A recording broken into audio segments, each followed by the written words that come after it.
Patrick Tate, a career criminal, worked his way up to armed robbery. He was doing a 7-year sentence for robbery when he started taking heroin. The last year of that sentence was getting to him. He got very depressed. Somebody started giving him the heroin. And then when he was out the last time, he was doing something with a pipe. Was it called crack?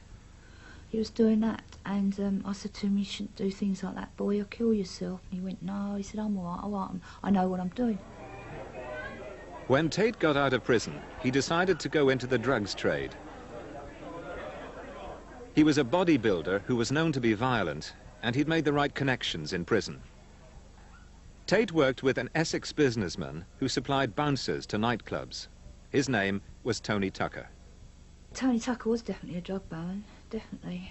I know he used to supply ease to all his bouncers and then take a percentage of their money. He was well known for that.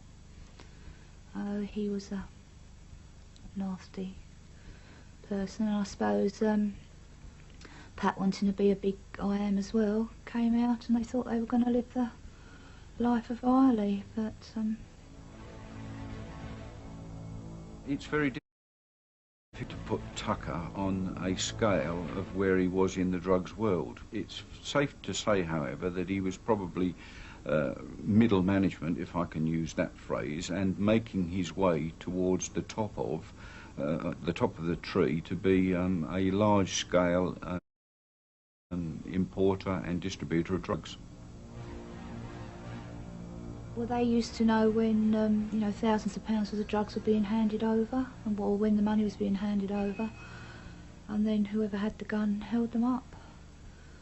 But yes, there was a couple of incidences, I know. But you're just playing with your life when you do that. And unfortunately, that is probably what killed them.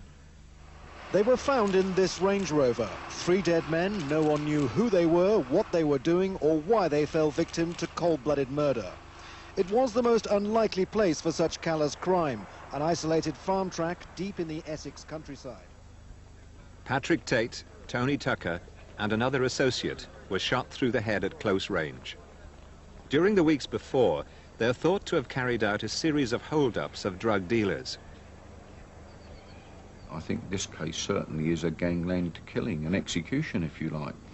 And one can only surmise that perhaps the 3 of them had stolen some drugs, failed to pay a debt that they owed to this other person, or indeed had probably, in Tate's instance, become too violent or too extreme that he was thought to be dangerous, and they just wanted to take him out of the situation. You couldn't tell Pat, he always knew. You know, that used to be the trademark though, didn't it? The BMWs, the phone and the guns. Yeah, silly boy. Nice. Nice. It's very nice, is it?